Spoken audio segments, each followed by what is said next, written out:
Relentless doesn't mean go at it ferocious like a freaking like bloodthirsty shark right in the water. Relentless is continue to get better, to continue to push every day, whether that's 1%, whether that's 70%. You're going to understand what the mission is. You're going to keep driving, and you're going to keep working on all aspects of your career and your family and your personal development. Whatever is important to you, just keep driving, keep being relentless.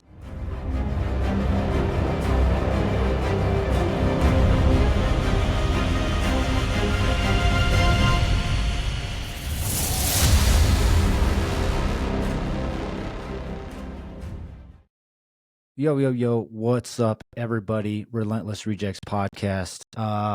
If you follow me on social media, you noticed I posted no podcast this week. I had a couple guest cancellations.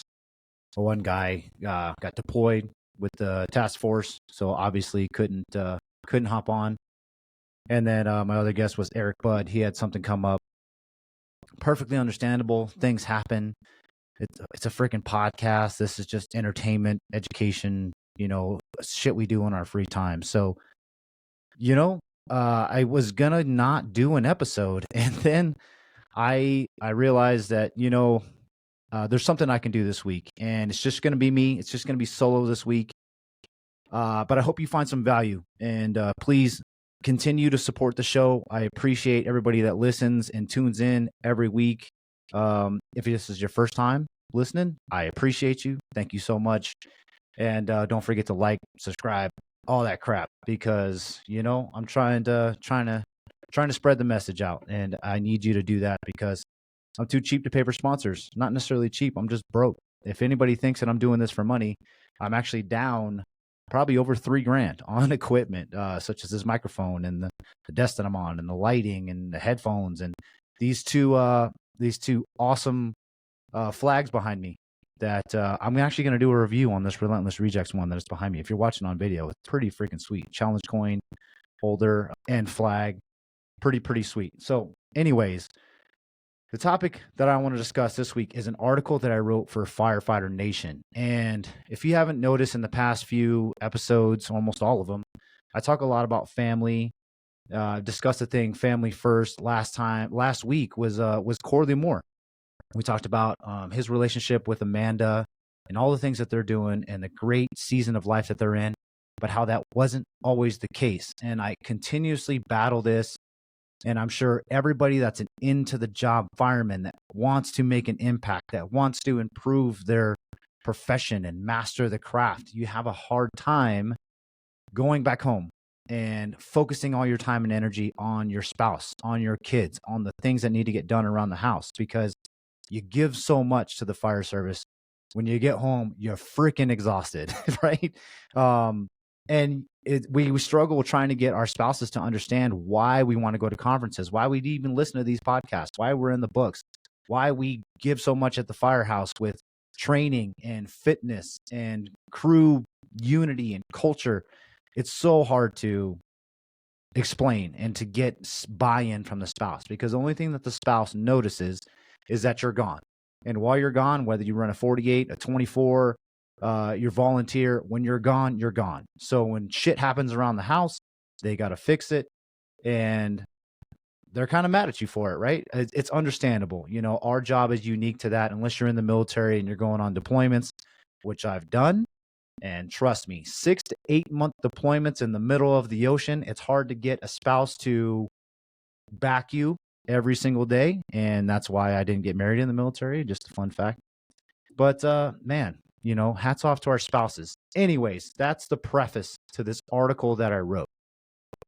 Now, the title of the article I believe the article is going to be released on firefighternation.com on the website this month. If it's not already out, look for it in the near future. But it's called Balancing Legacy, Finding Greatness in Firefighting, Parenting, and Marriage.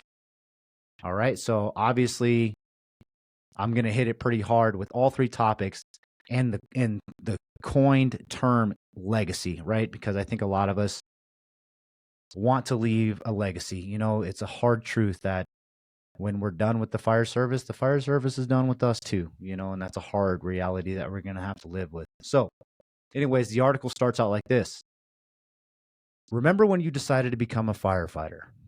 You went out and bought the books to study for the written test, started working out on your lungs and your legs to help prepare for the fire academy, and answered interview questions in the mirror. I specifically remember that. I was trying to read my facial expressions so that way I came off right and my posture was right when I was answering these questions. Maybe you were lucky enough to do a ride along and get an inside look at what the firehouse culture is really like.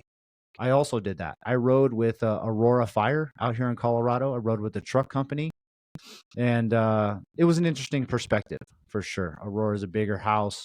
It was actually one of the first companies that responded to the Aurora theater shooting a few years back, right? So they've been through some stuff.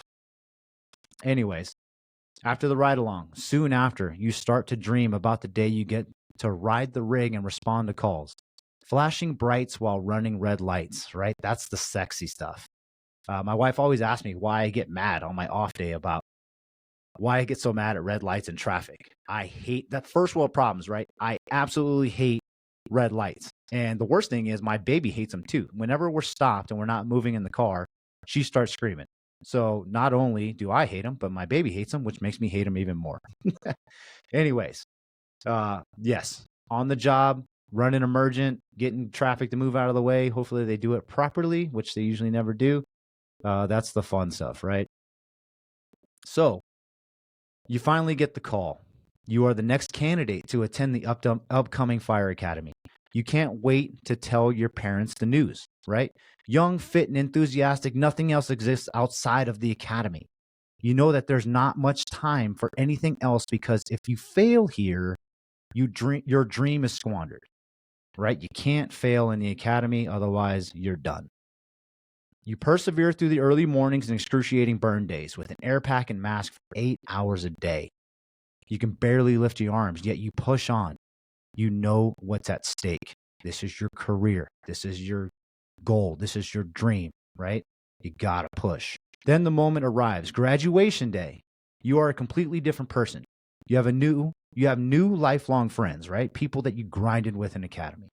You have survived the gauntlet, and you're ready to serve the community as an official firefighter for your department.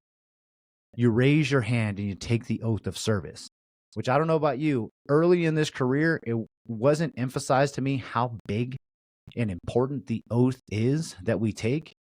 A lot of people look at the oath as one of those things of like, I have to put my hand up here and say the words, repeat after me, right? Remember that?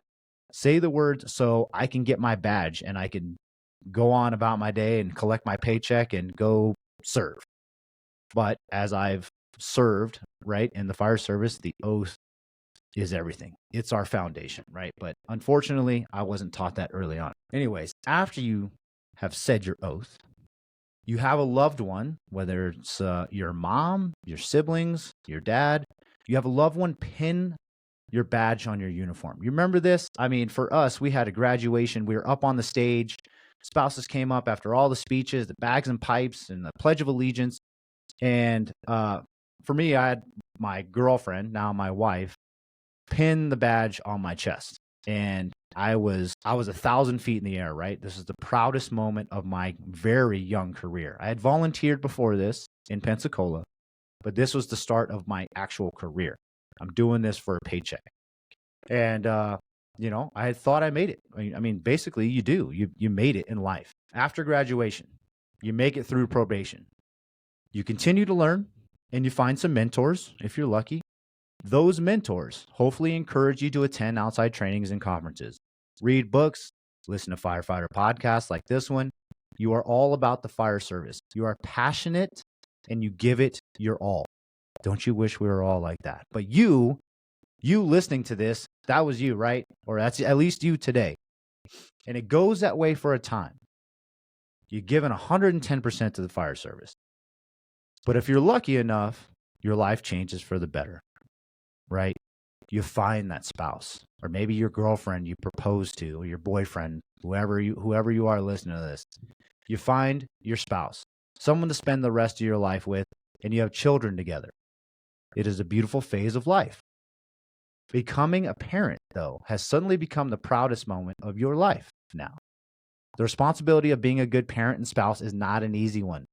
Nothing in your life leading up to this has prepared you for it, right? The only thing we've ever thought about with marriage is looking at our parents. At least for me, that's all I've ever thought about when it came to marriage before I even, threw my hat in the arena or stepped into the arena of marriage. But luckily for you, every fire conference and mentor in your career has told you family first always, right? But here's the catch. That is easier said than done. Want to know why? Being a great firefighter comes with praise and glory from like-minded individuals. Maybe you even receive an award or two, and the community, right? You go to the grocery store, kids are waving, everybody's giving you the honk the horn sign, you got the big air horn riding through the fire truck. It's awesome. It's easy. There's a lot of glory in putting on that uniform and responding to calls, right? What do we usually say, right, when we're dealing with like criminals and drug addicts? Hey, bro, we're not the cops. And they're like, oh, I love you guys. I love the firefighters. Dude, everybody loves the fire department. So, but being a good spouse and a parent, that's different. No one is lining up to shake your hand because you can change a diaper, right? That's just your responsibility. That's what you're supposed to do as a parent.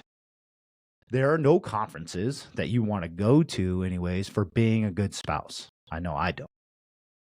No, this is all going to be decided on your own will and determination to do a thankless job. But I cannot explain to you how important it is. Now, personally, I didn't really have a present father growing up. I had disciplinary issues growing up. My mom was a baby, right? She was 20 years old when she had me. She was still a kid. I can't imagine having a kid at 20 years old. I can't imagine having a kid at 30. But nevertheless, that's the hand we are dealt. But now that you're a parent and you have a career and you have a spouse that you love, you want to do a good job, right? This is your responsibility, and it's extremely important because you're paving the way for the future of your family tree, your lineage, your last name, your legacy, right? What is even more difficult, though, is that you will feel like your skill set and status as a good firefighter are dropping, right? You can no longer dedicate 100% of your time to the fire service, and you're usually exhausted before you even go into shift. I know that specifically happened with me and my baby. My baby loved to wake up in the middle of the night, whether she was cold, hot, hungry, wanted to be held, dirty diaper. It doesn't matter. You got to get up. You know why? Because in my household, my wife's got to get up and go to work too. So I can't just roll over and expect her to do all the parenting duties. We have an understanding from time to time who's going to get up, but it's kind of a team effort, at least in my house. And that's the commitment that I made to my wife. And I struggle with this. Trust me, I do.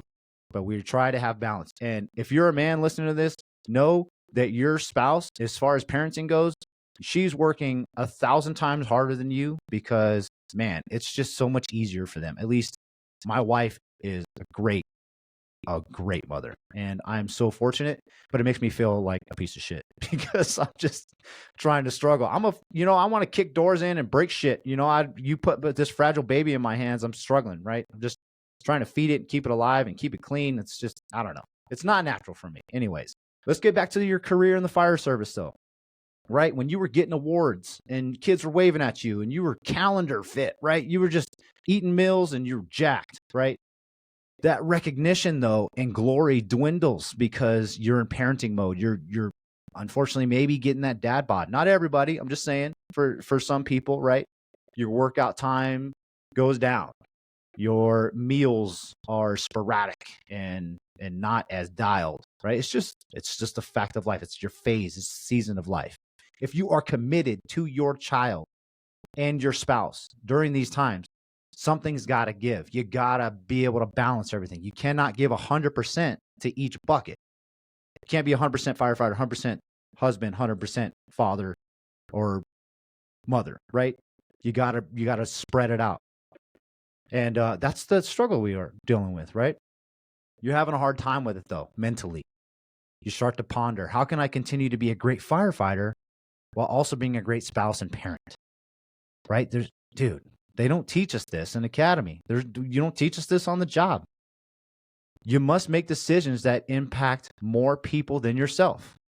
And this is not on 911 calls, right? I mean, we do that for a living. Someone calls 911, we show up and we start fixing everybody else's problems, right? We are the problem solvers.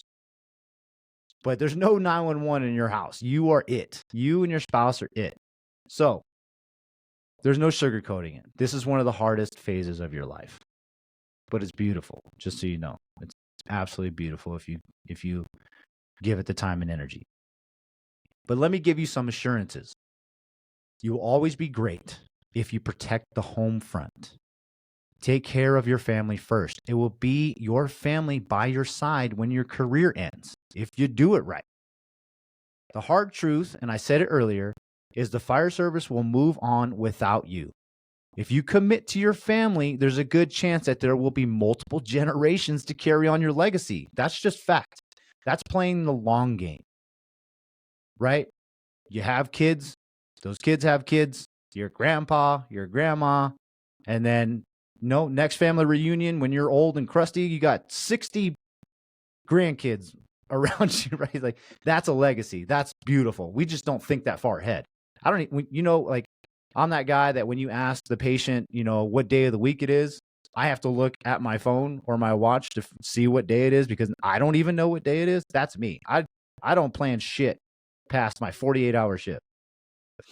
But here's the catch. If you choose the fire service over your family, I hate to tell you this, but your legacy ends with you. Less than 1%. I don't even want to do the math, but less than 1% of firefighters in the entire fire service have a real legacy, right? I'm talking Andy Fredericks type legacy, right? I'm not even going to name names, because there's a ton out there that are still with us, that are not with us in the fire service, and I don't want to go down that path. But you know what I'm talking about. Giants of the industry have a legacy, but you know what? That's even going to fade too. Their real legacy is still in their household. Okay? So simply put, you will lose if you choose to deny your family for the glory of the fire service.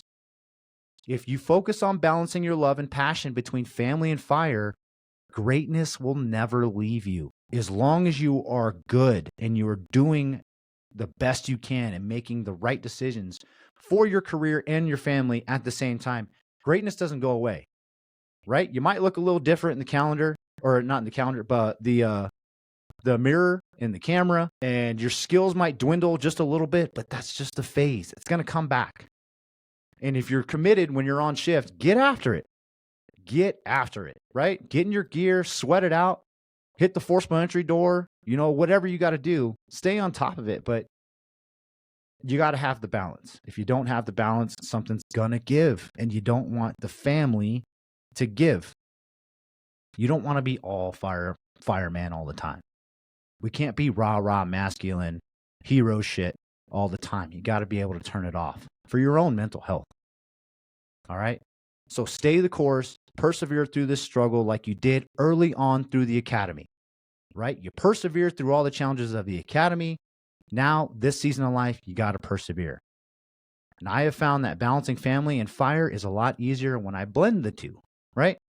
When I talked about Corley and Amanda, Amanda is Corley's biggest cheerleader, right? There's other guys in the fire service that their wife is always involved. They understand the mission. They understand the passion and the why, right? When you block out the spouse and you don't tell them why you're going to a conference, all they know is you're going out to drink with the homies and come back with a t-shirt, right? You got to fill them in. You got to bring them. They want to fight for you, but if you don't give them the ammunition, they can't fight. Okay? So being open and transparent with the spouse, with the passion, helps her understand, or that your spouse understand the why. Okay? Once again, if you choose not to be transparent with your family and you're always gone on shift and outside trainings and fire conferences, I cannot hit this enough. Your family will learn to despise the fire service, because that's what keeps you away from them. Right? Early in your kid's life, later on in life, they will understand the roles and responsibility of your career. But early on in life, all they know is you're gone. And here's another one.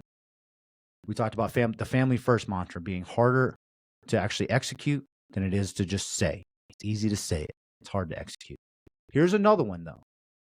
For them, right? How many of you have told your spouse, maybe even your kids, that you're going to go to the fire conference, you're going to go to the outside trainings because it's going to better your skill set, so it makes you safer on the job so that you can come home to your family in one piece? And you try to lump in your family as the reason why you want to go to these conferences. Whether that is slightly true or not, if you got a smart spouse, she can read through that bullshit probably in a heartbeat. I know mine does. My wife is not stupid.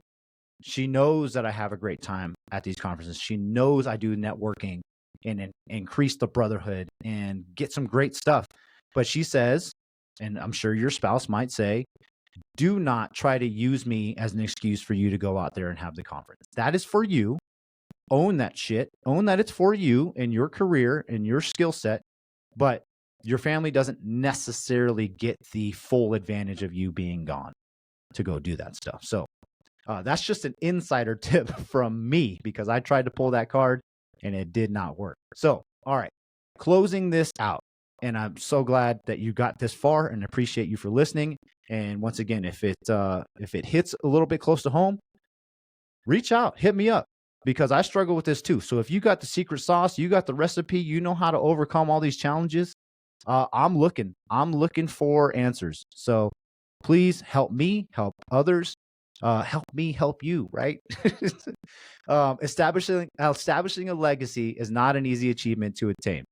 But if you work hard for it, you will receive fulfillment, personal happiness, and success both in your career and personal life. Stay the course. And of course, baby, be relentless, right? Relentless, though, and let me do a little asterisk to this. Relentless doesn't mean go at it ferocious like a freaking like bloodthirsty shark right in the water.